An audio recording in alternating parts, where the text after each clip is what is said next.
Hello' বন্ধু বান্ধৱীসকল, মই আল্পনা বৰুৱা স্বাগতম সকলোলৈ। আকৌ আহিলোঁ আপোনালোকৰ মাজলৈ ফুলৰ যতন আৰু প্ৰতিপালনৰ বিষয়ে এটি নতুন ভিডিঅ' লৈ।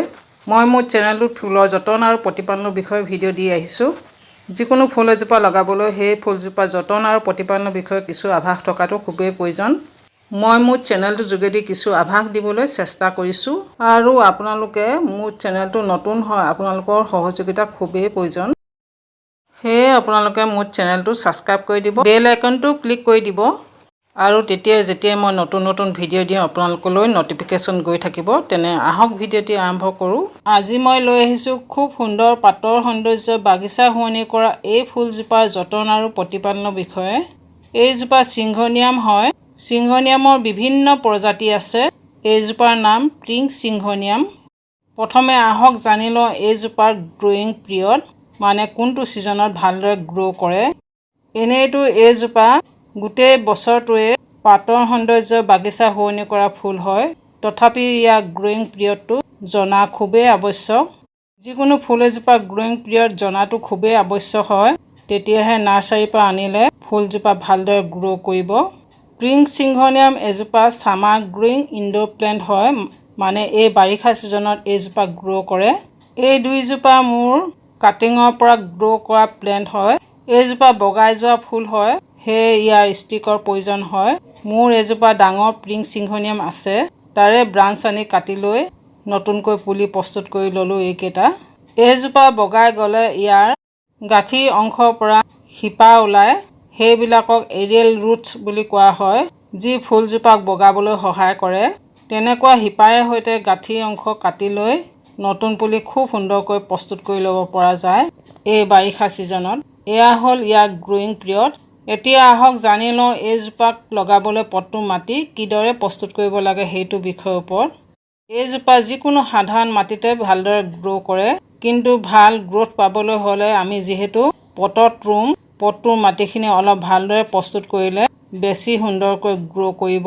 এইজোপাক লগাবলৈ পট্টুৰ মাটিখিনি ৱেল ড্ৰেইন ফচফচীয়া মাটি প্ৰস্তুত কৰি ল'ব লাগিব। ফচফচীয়া মাটি প্ৰস্তুত কৰিবলৈ হ'লে 25% সাধাৰণ মাটি, 25% বালি, এনেদৰে বালিয়া মাটি 50% প্ৰস্তুত কৰি ল'ব আৰু 30% শুকান গোবৰ বা কেঁচুসাৰ দিব পাৰে, বা এই দুইবিধ সাৰে সম পৰিমাণে মিলাই লৈ আপোনালোকে পট্টুৰ মাটিখিনি দিব পাৰে। আৰু আপোনালোকে 20% কোকোপিটো দিব পাৰে।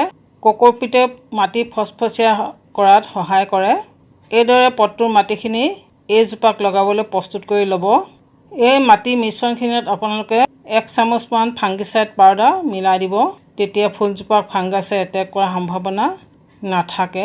বা আপোনালোকে ফুটছাইও দি দিব পাৰে অলপ মিলাই মাটি মিশ্ৰণখিনিত ফাংগিচাইডৰ সলনি।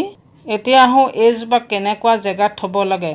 পিংক সিংঘনিয়াম এজোপা ইনড'ৰ প্লেণ্ট হয়, সেয়ে ছাঁত থ'ব, সম্পূৰ্ণ পোহৰ পৰা ব্যৱস্থা জেগাত, তেতিয়াহে ইয়াৰ গ্ৰ'থ ভাল হ'ব। পোনে পোনে সূৰ্যৰ পোহৰত থ'লে ইয়াৰ গ্ৰ'থ ভাল নহয়, পাতবিলাক শুকাই যোৱাৰ দৰে হয়, ফুলজোপা গ্ৰ'থত বাধা আহে। পিংক সিংঘনিয়ামৰ এই পাতবিলাক যদি খুব বেছি গুলপীয়া ৰঙত বিচাৰে মোৰ দৰে, তেনে এটা কাম কৰিব আপোনালোকে, এইজোপাক এনেকুৱা জেগাত থ'ব য'ত ফুলজোপাৰ কিনাৰেদি সূৰ্যৰ পোহৰটো পাৰ হৈ যায়, তেতিয়া ইয়াৰ পাতবিলাকৰ ৰং বেছি উজ্জ্বল গুলপীয়া হৈ পৰে। একেবাৰে ছাঁত থ'লে ইয়াৰ পাতবিলাক অলপ সেউজীয়া হৈ পৰে, পাতবিলাকৰ উজ্জ্বলতা নাথাকে। এতিয়া আহোঁ এইজোপাক পানী দিয়াৰ বিষয়ৰ ওপৰত। যিকোনো সিংঘনিয়ামক এইজোপাতে নহয়, খুব বেছি পানীৰ প্ৰয়োজন নহয়। পট্টুৰ মাটি 2 ইঞ্চিমান শুকাই গ'লে পানী দিলেও হয়। আৰু আপোনালোকে যেতিয়াই পানী দিয়ে ভৰপূৰকৈ দিব, পট্টুৰ তলৰ মাটিখিনি ভালদৰে তিতাকৈ পট্টুৰ ড্ৰেইনেজ হ'লেদি পানী ওলাই যোৱাকৈ, তেতিয়াহে ইয়াৰ শিপাবিলাকে তললৈকে বাঢ়ি পট্টুত দিয়া আমি সাৰখিনি খুব সুন্দৰকৈ গ্ৰহণ কৰিব পাৰিব আৰু ফুলজোপা গ্ৰ'থ ভাল হ'ব। চিলিককৈ পানী দিলে পট্টুৰ মাটিখিনি কেৱল ওপৰখিনি তিতিলে যিকোনো ফুলৰ শিপাই পানী ওপৰলৈ বিচাৰি আহি শিপাবিলাক একে ঠাইতে থোপ খায়, ফলত ফুলজোপাৰ গ্ৰ'থত বাধা আহে। এতিয়া আহোঁ মাজে মাজে দিব লগা সাৰৰ বিষয়ে। এইজোপা ফুলক খুব বেছিকৈ সাৰৰ প্ৰয়োজন নাই, তথাপি আপোনালোকে প্ৰতি 20 দিনৰ মূৰে মূৰে বা 25 দিনৰ মূৰে মূৰে কেঁচুসাৰ বা শুকান গোবৰৰ পৰা প্ৰস্তুত কৰা লিকুইড সাৰ দিব পাৰে, তেতিয়া ফুলজোপাৰ গ্ৰোথ আৰু বেছি ভাল হয়। এইদৰে সাৰ দি থাকিবলৈ অসুবিধা পালে আপোনালোকে প্ৰতি এমাহৰ মূৰে মূৰে ফুলজোপাৰ পটটোৰ মাটি অলপ খুচৰি লৈ কেঁচুসাৰ বা শুকান গোবৰ এমুঠিকৈ দি দিব। পাতৰ ফুল যিহেতু পাতৰ উজ্জ্বলতা বঢ়াবলৈ কেঁচুসাৰ বা শুকান গোবৰ দিলে পাতবিলাকৰ আকাৰ বৃদ্ধি হোৱাৰ লগতে পাতৰ উজ্জ্বলতা বৃদ্ধি হয়, কিয়নো কেঁচুসাৰ আৰু শুকান গোবৰত যথেষ্ট পৰিমাণে নাইট্ৰজেন থাকে, যি পাতৰ আকাৰ আৰু উজ্জ্বলতা বৃদ্ধি কৰে। মই আগতে ক'লোঁ আপোনালোকক ইয়াৰ কাটিঙৰ পৰা অতি সহজে পুলি প্ৰস্তুত কৰি ল'ব পৰা যায়। আপোনালোকে ইয়াৰ কাটিং এই বাৰিষা ছিজনতে আনি লগাই ল'ব, কিয়নো এইজোপা উইণ্টাৰ ছিজন অলপ ডমিনেশ্যন পিৰিয়ডলৈ যায়, ফুলজোপাৰ গ্ৰোথ ৰখি যায়, সেয়ে পটককৈ কাটিঙৰ পৰা পুলি প্ৰস্তুত নহয়। আৰু উইণ্টাৰ ছিজনত এইজোপাক সাৰ দিয়াৰ প্ৰয়োজন নাই, পানীও কমকৈ দিলেও হয়। আৰু ফুলজোপাক আপোনালোকে উইণ্টাৰ ছিজনত নিয়ৰৰ পৰা বচাই ৰাখিব, নহ'লে ইয়াৰ পাতবিলাক অলপ গেলি যোৱাৰ দৰে হয়। অ'কে বন্ধু বান্ধৱীসকল, আজিলৈ আহিছোঁ। ভিডিঅ'টো শেষলৈকে চোৱাৰ বাবে ধন্যবাদ।